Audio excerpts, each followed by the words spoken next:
So 20 years, actually, no matter what the big names she mentioned earlier about these big men, the reason why we have DLD is because of Steffi and not with anybody else. So yeah, let's remember that.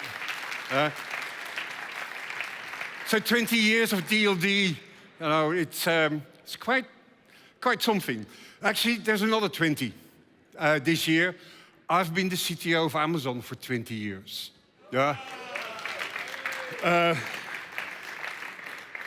I had a lot more hair. Let's put it like that. You know. And actually, I find 2020 sort of like an amazing kind of statement because we use it as being visionary. Yeah, 20 year, 2020. It's not. 2020 is normal. It's not in terms of vision. It means that at 20 meters distance from a chart, people can see what they are supposed to see at 20 meters. So it's not at all this sort of futuristic kind of thing. You know, 2015 would be great. No, it is. You know, looking back on 2020, it's easy. You know, if you look at all the technology that we've seen in the past 20 years, first DLD didn't have smartphones. Yeah, CRISPR wasn't there yet. Think about all the amazing technology developments that have been happening in the past 20 years. But what's unique about DLD is that we think about the impact on society, on ourselves. And I think we are in quite challenging times as society. You know, lots of things are changing, more or less also under the impact of the availability of technology. So, you know, if you want to think about future positive, you need to think about the future. You need to start making predictions. Yeah? Foresight is a lot harder than hindsight. And actually, so I've not been immune to this. For the past 5 years, I've been putting out what's called predictions. Yeah? You're an executive, you've been doing this for 20 years, you should be having a view of what's going to happen next. Now, I actually have a pretty decent track record. I mean, the only failures in my predictions often have been that I thought they were going to happen this year, but it would take more time. One of my main predictions last year was that we would start building culturally aware LLMs. Well, we just had a presentation on that is actually happening. And we see this happening around the world to make sure that we don't turn the whole world into English-speaking, you know, Western kind of culture. But if you think about what have been the bigger predictors, I mean, not just Nostradamus or things like that, who all had a very negative view of the world. Yeah. But if you look at Foster, who wrote a number of great novels, in 1906 he wrote a novel called The Machine Stops. And this was a dystopian future where everybody was so reliant on technology that the shock came when that machine didn't work anymore. You know, who here in this room can find a way around Munich if you no longer have your maps on your phone? Yeah? That used to be a kind of dominant skill that we used to have. Yeah? It's gone. The impact on technology on a daily life is amazing. Now, I'm not like Foster and not have this dystopian view of the future. I honestly believe that if we as technologists created some of this mess, it's our responsibility to fix it as well. And if I look at my predictions for this year, they're not necessarily driven by deep tech. Yeah? One of the great books about sort of predictions is this by Tedlock. He talks about foxes and hedgehogs, where hedgehogs are the experts. They're focused. Yeah? And if you heard earlier, apparently in 2009 on stage here, I predicted that cloud computing would become really, really big. That was an easy prediction for me because I was doing it. I knew I was coming. Yeah? And I think the more interesting predictions are those of the foxes. The ones that actually see a broader view. And actually, Tedlock and his research determined that these hedgehogs, these deep specialists, they only have a little edge over just chance. And it's really the foxes that actually have a broader view and have a chance to sort of make really good predictions. So, yeah, I'm going to talk about 3 of them this year. And I sort of, you know, frame them inside next to sort of famous dystopian books that tell something about our future in terms of technology. Now, Fungood, of course, one of the biggest players in terms of predicting a truly dystopian future. Great work, yeah. He describes a world in which almost everything is automated. AI is everywhere. All our work is taken away. And the big thing is now, what's the purpose of our existence if we don't have to work anymore? Yeah, and that's the question in this book. Now, I don't think we're really at that particular point yet, but my first prediction is that one of the things that I'm seeing is that the workforce of tomorrow is mission-driven. What I'm seeing is that newer generations are looking for purpose more than profit. And this is actually backed up by quite a bit of research already. Harvard Business School, they research, and it turns out that current graduates are willing to sacrifice their income in exchange for a job that has true purpose in them. Yeah? And not just willing to sacrifice a bit of salary, about 20 to 40% of decrease in their salary if they have a purposeful job. And we see many of these newer jobs arising as well, where there's an integration of sustainability, for example, into many of these newer job categories. And there's also many hybrid roles. At Amazon, engineers flock to the chance of start building energy-efficient algorithms for our data centers. Yeah, and architects are building net zero buildings, and investors are looking at how to best sort of target customers that are interested in sort of sustainable investing. And it's not just a matter of that these new sort of workers that are coming into our environments are doing this. It works both ways. Many of the companies are actually, given the current economic climate, often forced to look at newer energies. So new energy, clean energy, help by governments with respect to that, pushes both sides. There is a strong desire to actually find meaning in work. Now, what does that mean for you as employers? Is that if you want to start attracting the absolute best talent in the world, yeah, you have to offer meaningful work, not just profit. Yeah? The best engineers won't be writing spam filters anymore. They were building things that matter for us. And we really see that the future of work is there where purpose outranks profit. And I've already been seeing that. Actually, it's not always that sort of new, that doing good is only forced to non-profits. There's many organizations that actually are trying to solve some of the world's hardest problems and make a good buck at the same time. Now, that's not always the case. We know many of our organizations that are doing well that are non-profits. Yeah, and one of the things is, one of the areas that we're working with at Amazon, my team is working with in association with Tech to the Rescue, and the program that they have is called AI for Changemakers. We have a CTO fellowship. And the CTO fellowship is there to help some of these engineers or CTOs in these non-profit organizations that are really starving for technology, to help them actually beef up their technology side. And so we give them mentoring, we give them access to technology, and mostly also we bring them into contact with people that would like to help. A number of these organizations may have 2 or 3 people in the tech side of their organization, because all of their money goes to the places where it really matters, the kind of non-profit things that they're doing, in, let's say, disaster preparedness. But important in that is that we need to give them help.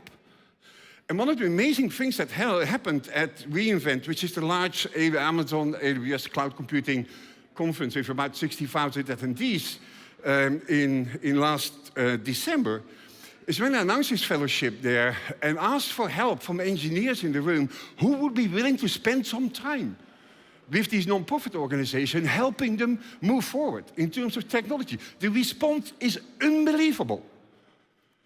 Yeah, so actually, you here in the room could do the same. Yeah? If it's not possible for your organization itself to provide meaningful work or really a higher purpose in your work, maybe motivate your engineers or workers or program managers or whatever, to spend some time with these non-profit organizations. I'm more than willing, just contact me. I'll break the connection with these organizations that can make use of your help. Now, it's not just that technology has had tremendous impact on how we view work. It's also on ourselves. Now, what is the impact of technology? The continuous cycle of distraction is actually having a serious negative impact on many of us. We have to remember, attention is a finite resource in your brain. It's unlike memory. Memory is something you can train, you can improve through puzzles and all these kind of things. We all know about that. Attention, however, is a finite amount of energy that you have. Half of your brain at this particular moment, its energy is just going to listening to me and trying to understand what I'm saying. So just your attention is something that requires a lot of energy. And it's being stolen by technology. Now, actually, Cory Doctorow is a great writer if it comes to dystopian futures. He writes in Walk Away about an environment where technology and politics have such a toxic influence on everyone that people start to walk away.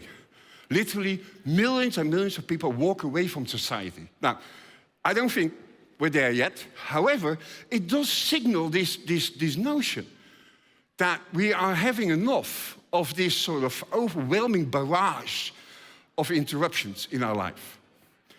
And one of my second predictions is that we see the rise of what I call intention-driven consumer technology, where it is changing the way that we interact with technology from something that we allow technology to overwhelm us, where we make intentional use of it. It's early days, especially given that the attention economy is a massive one. Billions and billions of dollars go on in the attention economy. We see the rise, we see the problems that are arising. 35 minutes for someone to become addicted to TikTok. 35 minutes. The fact that in Australia they have a law that puts a ban in place where teenagers, I think under 16, cannot access social media. It's not necessarily the right solution, but it does signal the problem. Apparently, we are all very much aware of the problem that this has on younger generations and on ourselves, to be honest. There is the need for constant gratification. Now, I like to believe that all of us here in the room know a bit about the fundamentals of biochemistry with respect to addiction. We've read books, we've read articles, all of these kind of things. The continuous stimuli of, whether it's gambling or whether it's drugs or whether it's caffeine or whether it's alcohol. We see the changing dopamine pathways happening. The same is with the internet. The continuous interruption is a signal for dopamine release. And it happens. And it triggers addiction over time. Because there is something called tolerance there as well. We know this with respect to alcohol or drugs. But you need longer periods on the internet to get the same amount of dopamine in our brain. And it's not just the fact, that it's this dopamine, this reward. There's the D1 receptors. There's 4 dopamine pathways. By the way, they all get changed by the influence of this massive interruption business that the internet will give us. These dopamine pathways, the D1s are the ones that are related to receptors related to reward. You feel the release of the dopamine. The D2 receptors, however, are also impacted. They have to do with control, with impulse control. Meaning that given that both of them are affected, it's not only that you like to have this dopamine, you have no control, you can't say no. These are physical changes happening in our brain over time. We should be aware of that. Go to a bus stop, and even if 2 minutes later the bus arrives, everybody will be pulling out their cell phone. Real. Actually, I was going to make a joke at this moment that half of you in the room are on your cell phones, but you're actually not. You're paying attention. That's really something. This one is one that I find way more dangerous. Yeah? I've seen kids of 3 years old that can manipulate YouTube in a way that you wouldn't believe. Yeah? I don't know, when you were driving as a parent, or your parents were driving maybe, and you were in the car, are we almost there? Yeah? You would have this constant barrage from the back, and they're bored. Yeah? Fine. Now, iPad. And the kids are quiet. But what you see, if you observe these young kids, it's not just that they're watching a video, halfway through the video they get bored. Bam, next one. Bam, next one. Next one. We are creating a generation of children that are subject to addiction, not just for internet, for any other form of addiction. Yeah? There's a danger here.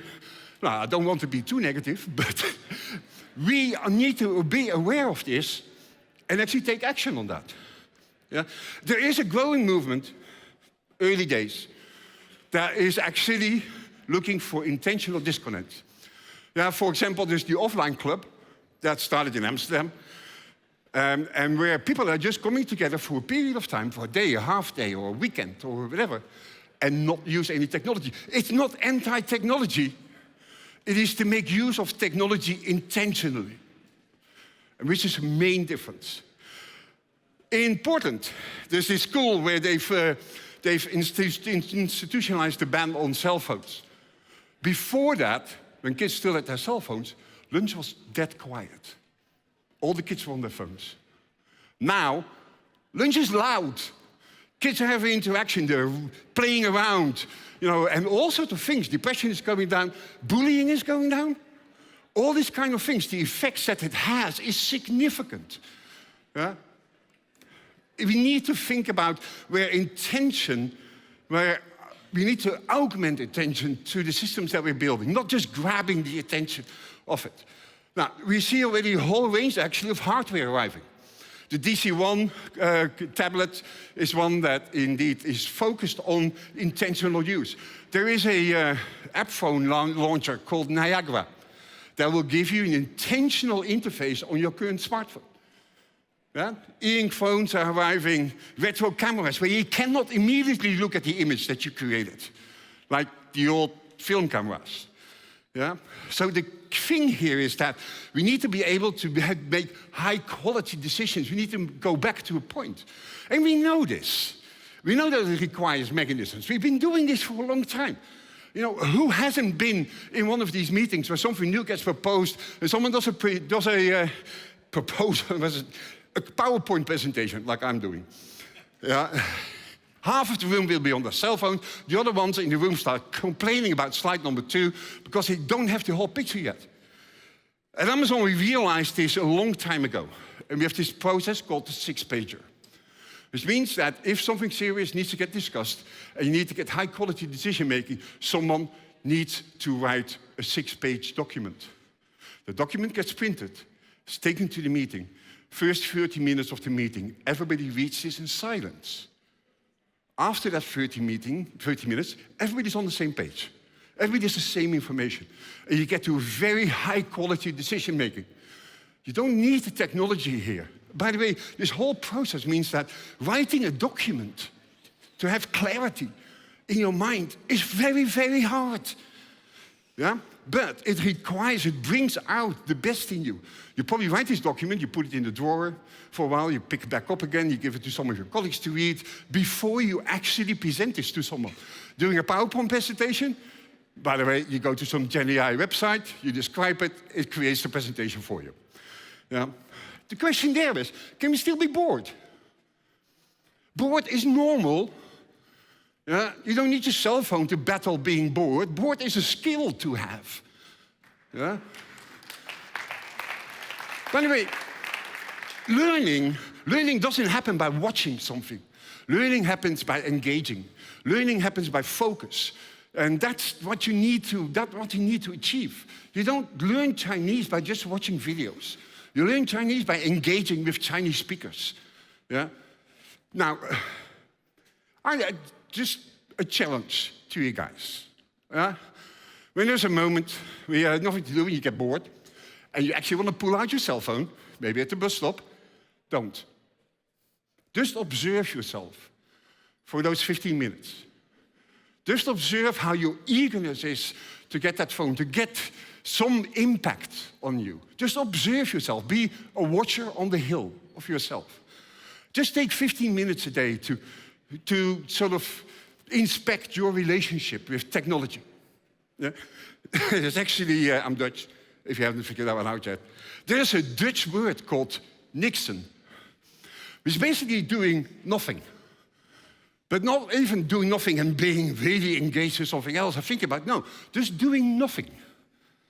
Yeah? If someone asks you in the Netherlands, and you sit somewhere, and you say, what are you doing? And you say, niks, nothing. They're jealous. Yeah? Because you're able to be mindfully absent. Yeah? And so I do think that there's actually a great book called Nixon. I forgot what the writer is, but it's a really fun book to read about sort of how many different cultures have this mindfulness incorporated in it. Now, we need to think about sort of empowering ourselves, not distract ourselves. But the news media, they play absolutely a massive role in pushing so much stuff towards us. And you know what? Half of it is not even true. And so we have a crisis here.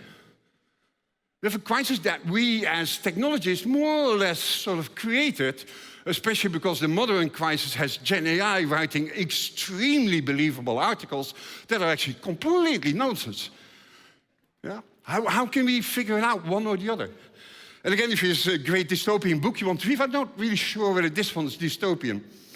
But this one has it's a great book, actually. It's more a political thriller than a sci-fi novel at the same time. But it looks at the future where there is this one overpowering, this magic organization that provides you with all facts. When you read the book, you get a bit overwhelmed because I'm looking at that particular monitor and it will tell me what the monitor is, the brand is, where it came from, what the pricing is, and all these kind of things. But there's facts with it. Getting to facts these days seems to be a bit harder. And I do believe that we as technologists have a role to play here.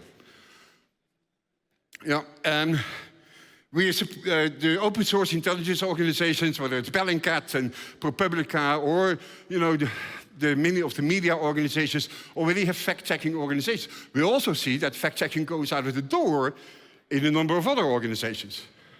Now, if you can't rely on the producer of the information itself to provide you with the facts, maybe you need an independent thing next to it that will tell you that.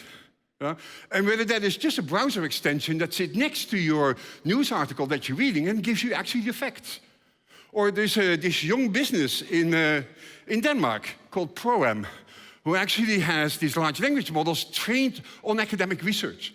So if you read an article, it will surface for you the relevant academic research that goes with it. Looking for the facts. Yeah? And I do believe that that needs to be democratized. We can't just allow the organizations, the same organizations that present you with the news, to also fact-check themselves. Some of them have been really good. I believe the BBC has done an amazing job in that, and being explicit and clear which things they have fact-checked and not.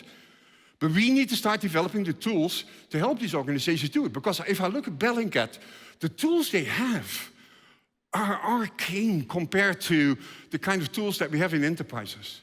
So we need to start a movement to build better tools for these organizations. Yeah, and whether there's better tools for that, or we need to educate, we need to make sure that people understand that what you read. I mean, the joke is always, oh, don't believe everything you read on the internet. Yeah, but that's becoming a more and more dangerous joke to make. Because how can we make sure that what we do read, we have consistent, context around it? We have to protect the integrity of our information, and that is on us as technologists to actually start building the tools to do this. Now, I started off with the fun thing. Actually, the fox and the hedgehog is an analogy that goes way back in the early days. Yeah, and where the hedgehog is the expert.